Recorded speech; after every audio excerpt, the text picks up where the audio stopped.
29:30, and he tells them there will be distress upon their life in the latter days after they've given all this promise to this land.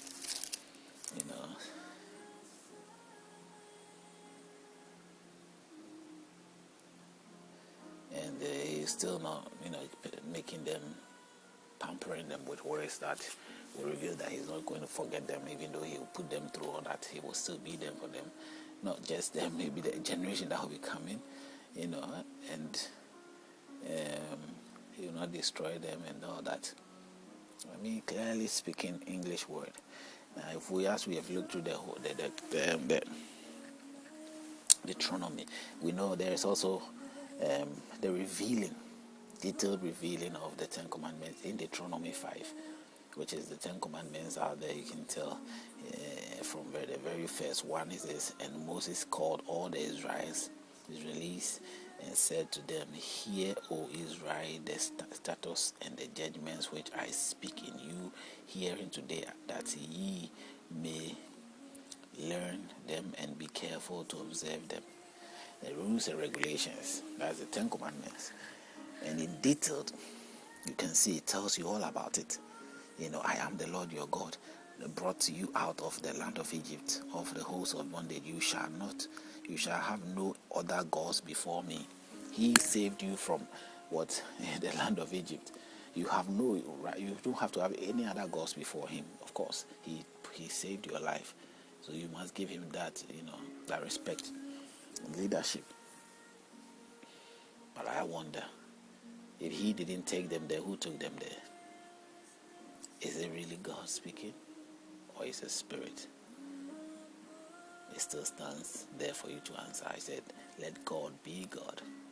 Have at the back of your mind, God is omnipotent, He's omniscient. He's a provider. That is His abilities. And He also revealed to you that He says, observe the Sabbath. I've told you before from the other videos. Observing the Sabbath is something there. Whether the Sabbath is Friday or Saturday or Sunday, I don't know. The calendars have changed, as I said. And suitably, they choose Sunday, which is far from the Sabbath that they already knew of. But there must be something done, so something was done. It's accepted. And as it reveals here, it says the Sabbath must be obeyed. While people walk over all the Sabbath, they don't really care. People don't care about the Sabbath. Because we look at the Sabbath and you can't see anything being performed. If you go to the Quran, it is clearly spoken there of a defiled food like pig. A pig which shouldn't be eaten by Muslims. And anybody who eats pig, according to a Muslim, is a sinful person or a defiled person, somebody who is defiled. And especially in Britain, pig is one of the chief meat. It's loved, it's liked very much. People like it. I like it myself. It's very sweet meat. It has a very nice taste, a fatty, nice meat. It's a very hygienic also food in terms of its structural skin. I believe it doesn't take too much germs on it, and it's preservative. Now here we have people who hate this food, yet the majority of them have got their grounds in this country. They fight for their rights. They want to live here. They want to be here. They want to be part of the parliament. They want to be part of association and everything. Association with who? People who do the very things that your Allah has told you that it is wrong. Completely defile. Yet they will declare themselves, they are Muslim. Where is the pride there? You're completely disregarding the rules and regulations that you are bound to. You are punishing others anyway if they go wrong in terms of the rules and regulations. And there are those who don't get punished in any way. But to be very clear, that has been done. You have put yourself in a situation of that which complicates your whole religious faith. You're following the religion. It gives you the rules. You don't follow. You don't listen to it. The Christians the same way. You find Christians in a Muslim land, they want to blend, they want to be there. The text clearly reveals to them of what Islam or Islamic worship. There are so many things that they have problem with, polygamy and all those things. And not just polygamy. Polygamy is minor issues. Knowing that they have a different rule, the rules that you don't follow through. You know that they are not into pigs. They don't believe in the death of Christ and all that. So why would you want to blend? How are you going to blend with these people? Even you choose just to sacrifice and help and do all that, that's fine. But where would that take you or go?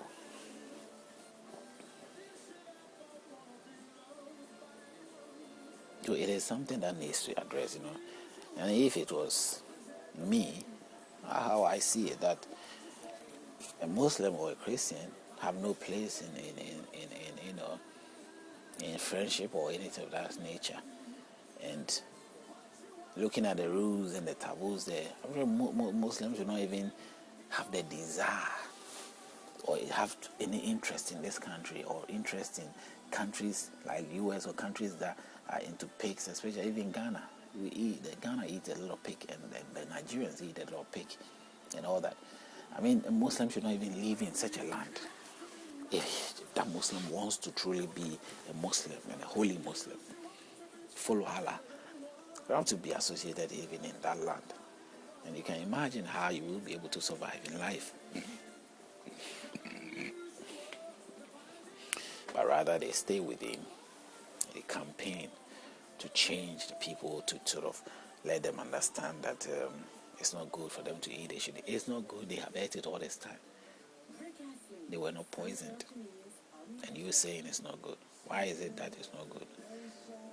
You confirm to them that Allah revealed that it is a bad food, or it is a bad meat, or it has got something like, and they bow, they believed it, because they've already been established in their head that Allah is the true God, the ultimate God.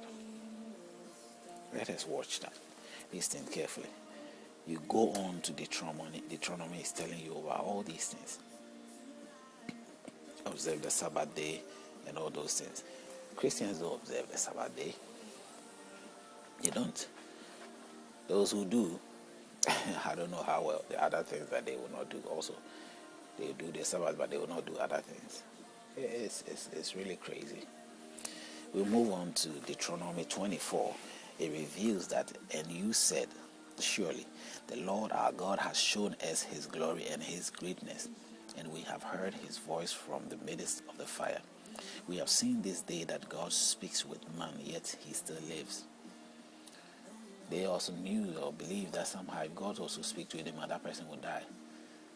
The more ways and means to keep the crowd believing in something negative, something which isn't realistic, in order to get them, to be in the state of not knowing, so it can still be ruled and controlled and that kind of thing.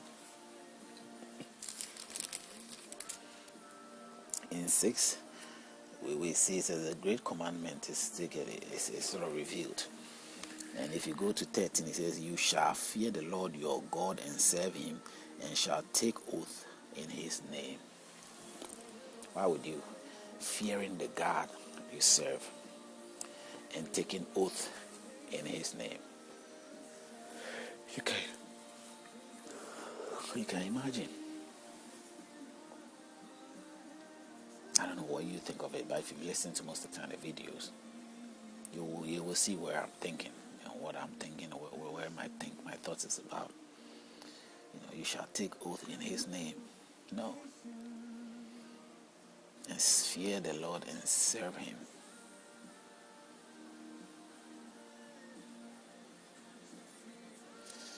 If we move on to Deuteronomy 7, blessings and obedience. It says in verse 2, and when the Lord your God delivers them over to you you shall conquer